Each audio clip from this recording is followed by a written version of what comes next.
So we're going to start with Kimberly. Is that okay, Kimberly? Sure. All Yeah, right. I can jump in. So, okay, I'm going to go ahead and if you can mute yourself, Erica. So we have to mute ourselves and unmute ourselves and on this panel. There you go. All right. So, Kimberly, tell us about you and what you do, and tell us about what you're seeing out there in the world right now. Okay. Well, I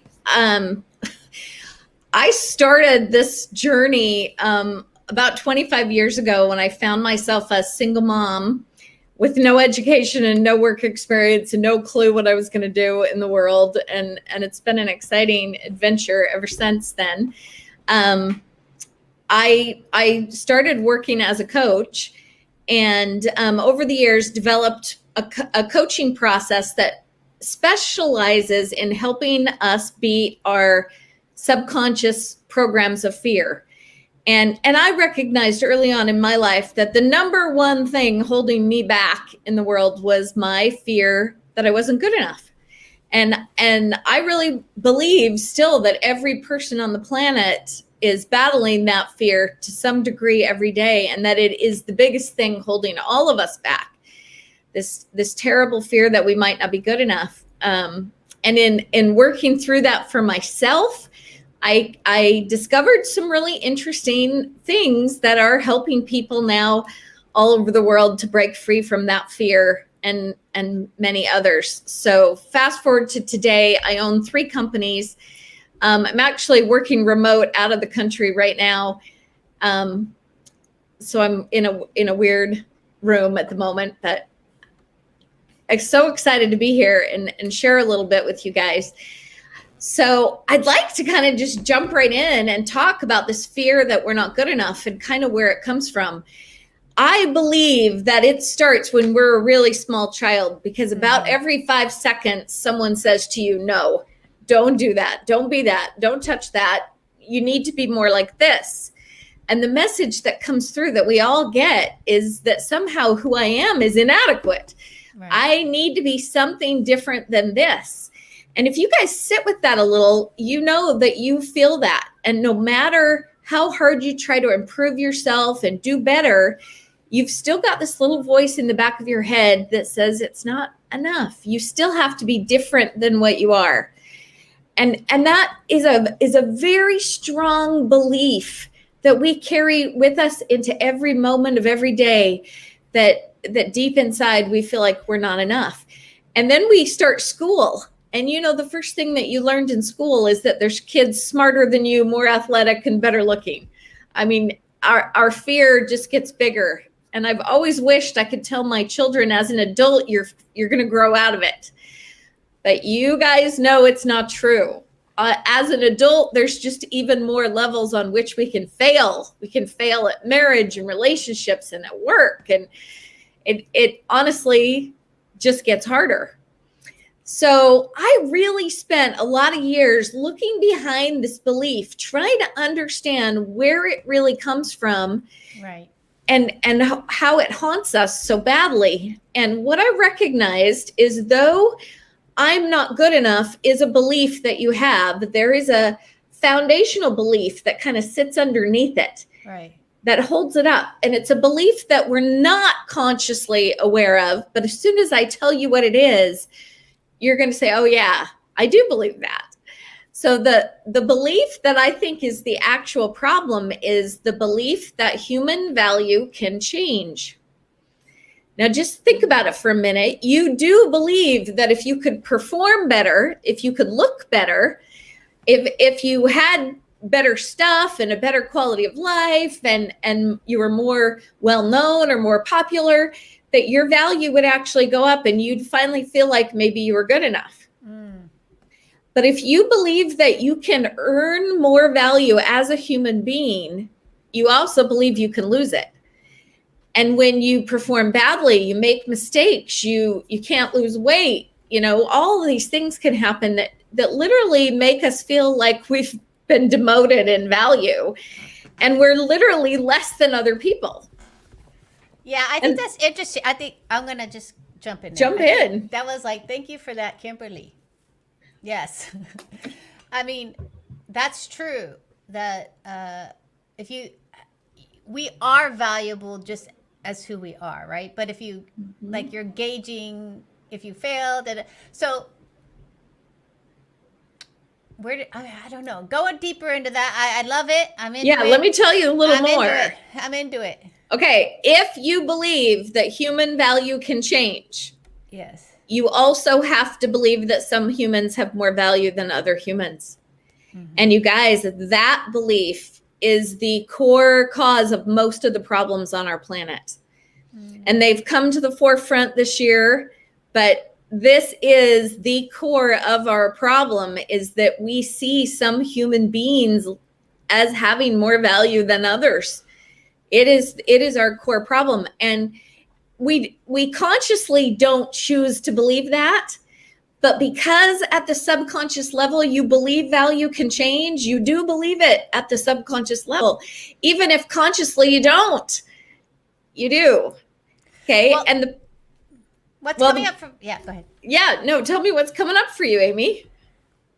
You know, it's interesting because as we sit here, you're saying that it's like, well, in our, I think we're all in the United States where we had slavery, right? So we did look at someone else as less valuable than us, right?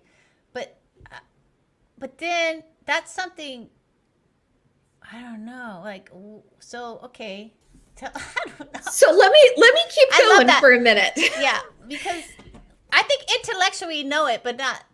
Like, but not subconsciously. Yeah, it's not because these beliefs. And what you need to understand, you guys, is that neuroscientists tell us 95% of our choices we make subconsciously. So we are on autopilot most of the time. We're not consciously choosing our behavior. We're just reacting. And these subconscious beliefs are what's driving our behavior.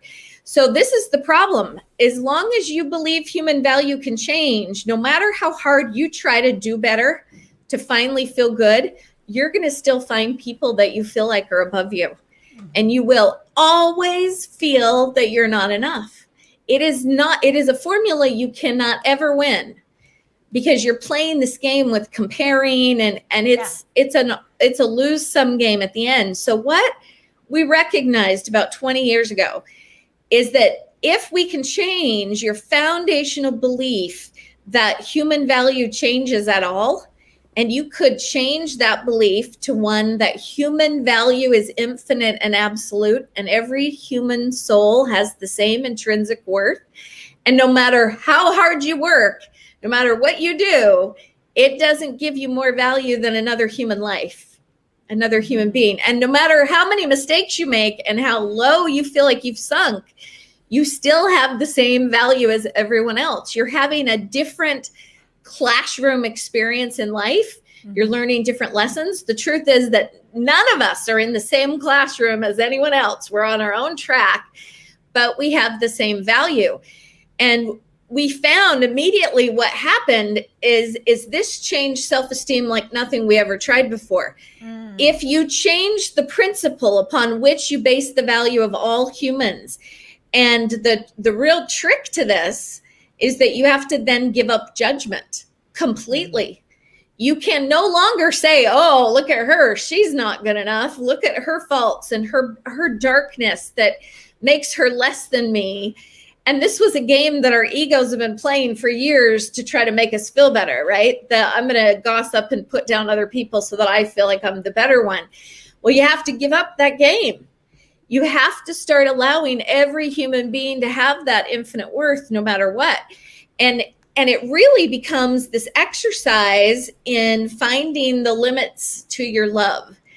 And let me tell you what this looks like, because right now we're loving people, but we could all make a list of the people we don't like, that we are mad at for some reason, that we found fault in, the people we judge. And I know no matter who you are, you could make me a list today of those people.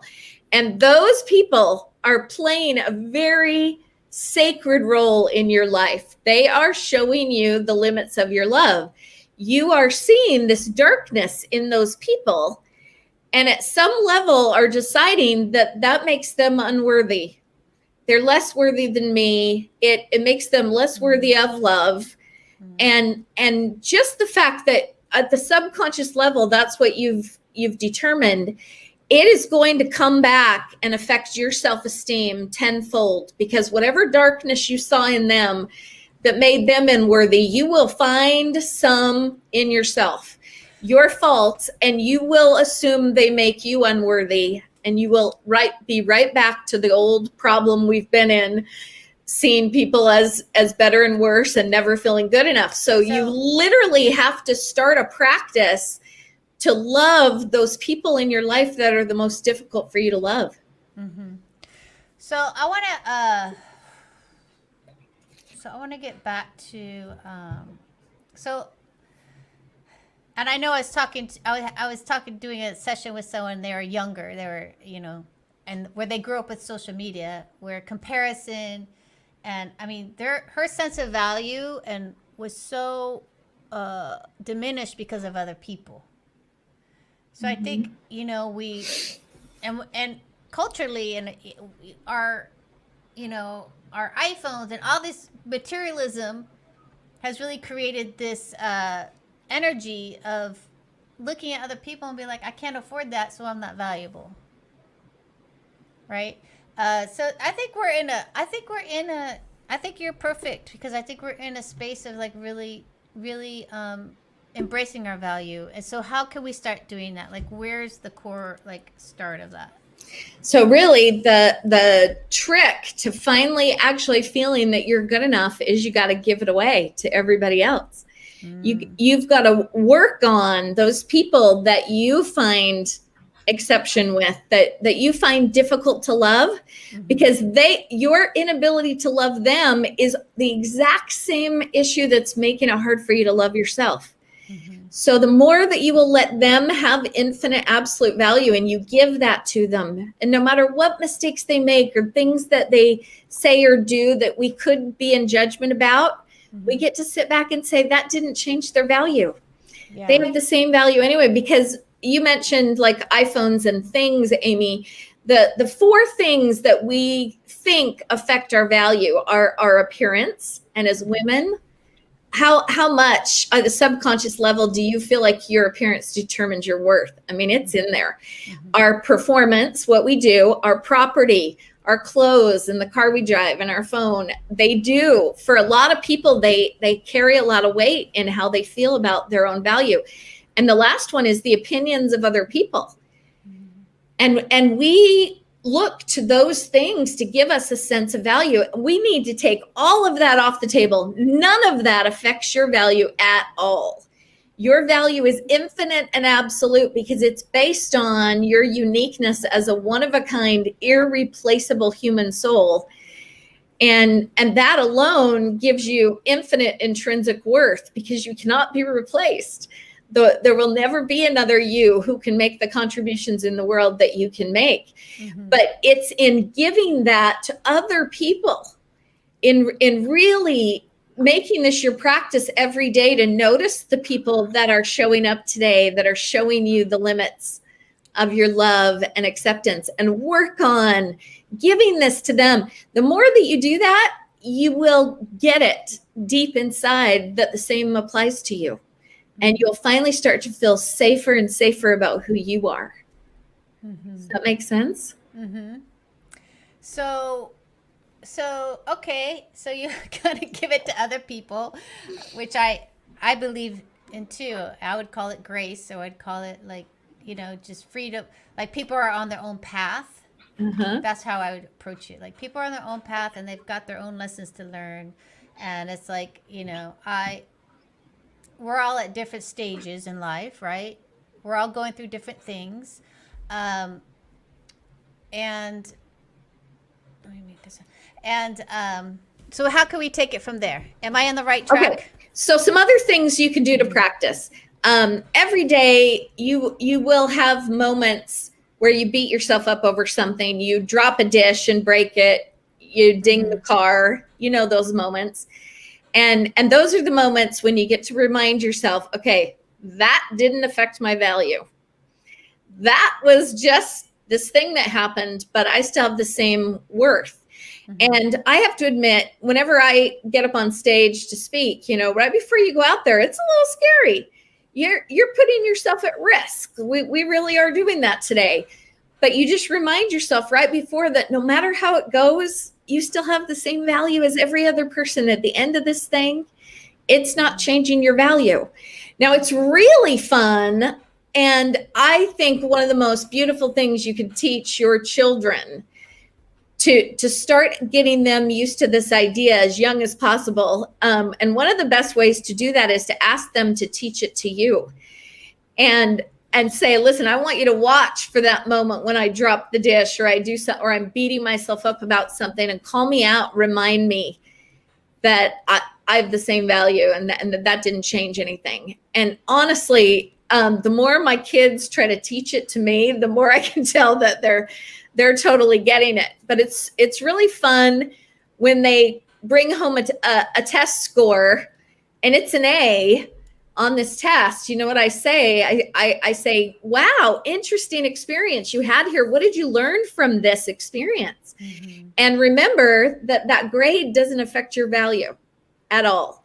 If they bring home an F, you know what I say? Exact same thing. Interesting experience you had here. What did you learn from this experience? And remember, that grade doesn't change your value. It's an experience, and we get to make choices, and we get to have different kinds of experiences and decide who we want to be and how we want to live, but our value stays the same all the time. So just some other little things like that we can do to practice. And you guys, one of my companies now trains and certifies people to be coaches and to use the coaching process that I have developed. And it's primarily a process about changing those beliefs at the subconscious level, and especially our two core fears, that I'm not good enough and I'm not safe in the world, which all of us have all the time. But we've been teaching this to clients all over the world for the last 20 years. And there's never been anything that I have ever seen that changes your feelings of self-worth at that deep level in the way that this kind of practice does. Mm-hmm. So speaking to, I'm not safe in this world, because I really felt that after my fiance passed away so quickly. I lost total trust with the world. So can you speak into that, like not feeling safe in the world? And yeah, because that's another belief that we all learn when we're a little kid, and sometimes we learn it really hardcore because we experience abuse, or we see really terrible, tragic things happen in our family growing up. So we learn life is not safe really, right, really hard. But you know what? Even for the rest of us that had just this ideal childhood, your sibling or your friend stole your cookie or took your toy away, and even just small things like that, what you learned is that you can lose, that people can take from you. They can take from the quality of your life and mess up your journey. And so you have to protect yourself. And at the subconscious level, we live our whole lives kind of on defense to protect ourselves from mistreatment or loss in any form, because it's all around us, right, that we can lose. Mm-hmm. Now, you guys, I'm sure, know who Viktor Frankl is. He's kind of one of my idols. He was a brilliant psychotherapist that ended up a prisoner in the concentration camps during World War II. And he's famous for his book, Man's Search for Meaning, which, if you haven't ever read it, the Library of Congress calls it one of the most influential books ever written. And I just think every human being on the planet needs to read that book. But he talks about his experience in the concentration camp. And what he taught the world is that we do have the power to choose our attitude and our beliefs and our mindset in any situation. Mm-hmm. But one other discovery he made that people are less familiar with, sitting in that concentration camp, he asked himself this question: is it just random bad luck that I got caught and sent here and there, and that I've ended up in this terrible barracks with these people having this experience?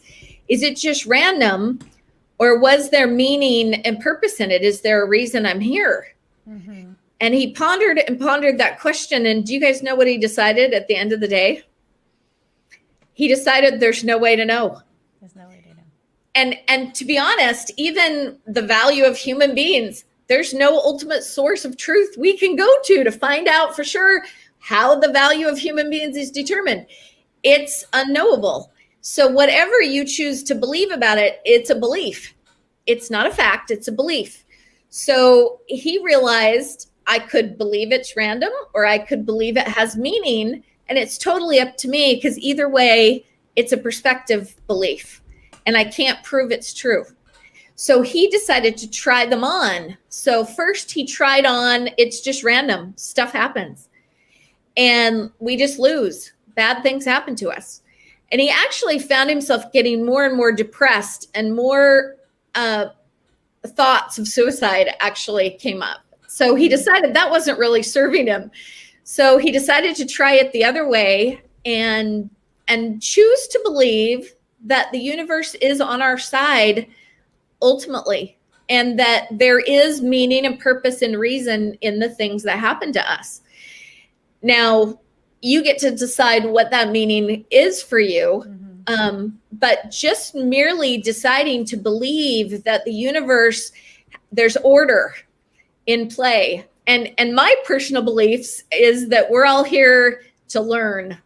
We are here to evolve and grow and learn and become. And I believe that the universe is this wise teacher that's constantly conspiring with all of our choices and other people's choices to create a classroom journey for each of us that will teach us the things we need to learn. And I trust the universe that it knows what it's doing. And even when I experience big loss, Amy, like you have, at first you have to grieve and you have to be angry and you get to go through all those stages of grief. But eventually you work towards an acceptance place with the loss, where you choose to let the universe help you to use that and do something with it. And most of the people who thrive after loss have done that. They've decided to use their loss experience to make them better. Now, we're talking about some big loss, but you guys, we have little loss every day. You ever been stuck in traffic on your way to a meeting and been really mad about it? Yep.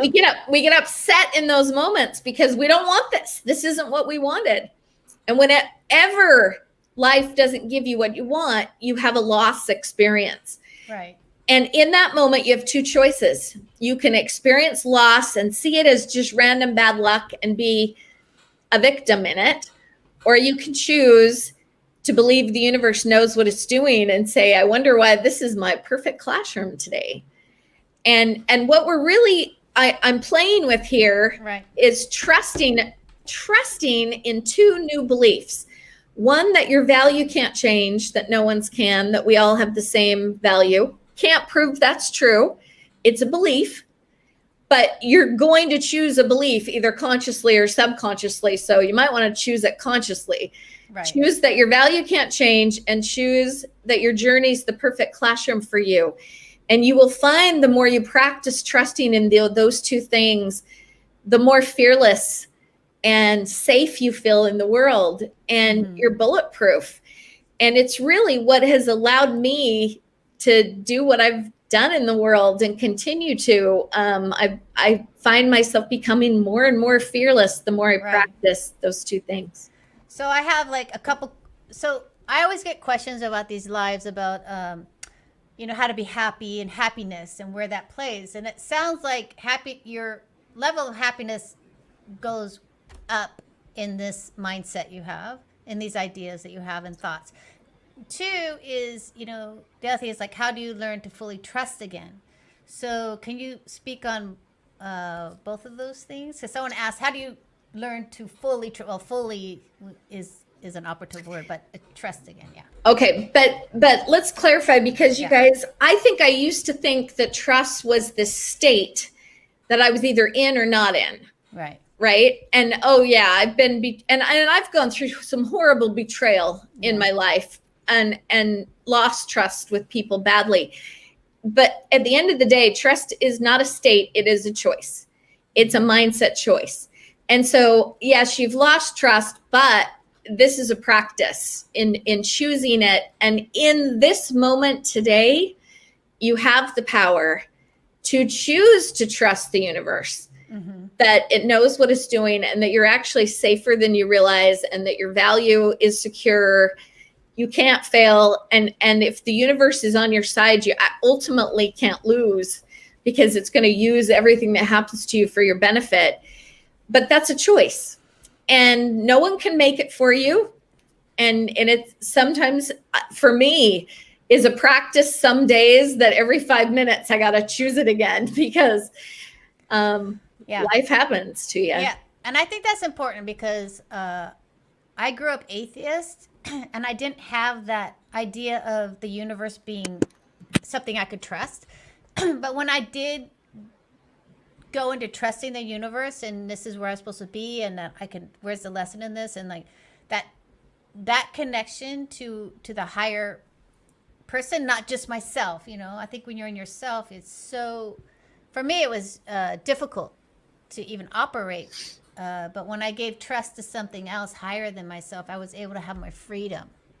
You know what I mean? It's true.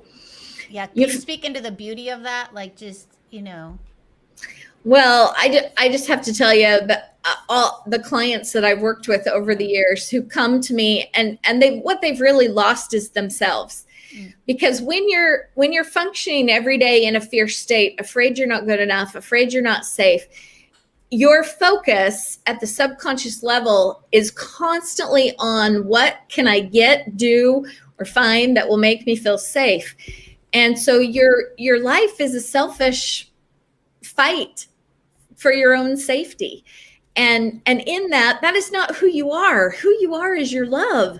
And you completely lose your capacity to show up in love when you're in fear. So the more that you choose to trust those two simple things, that you're safe every day, what comes back in is, I don't have to worry about myself. So my love can show up, and I can actually be who I really am. And I now have something to give other people. And the happiness that comes with that, it's a totally different quality of life. And you guys, the answer is actually so simple.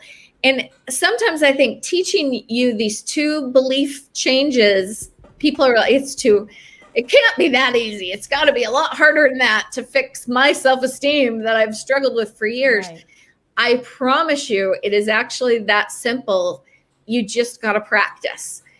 And we'll talk later, but all the resources that I provide are all around helping you practice trusting in those two things, because it's what you need the most.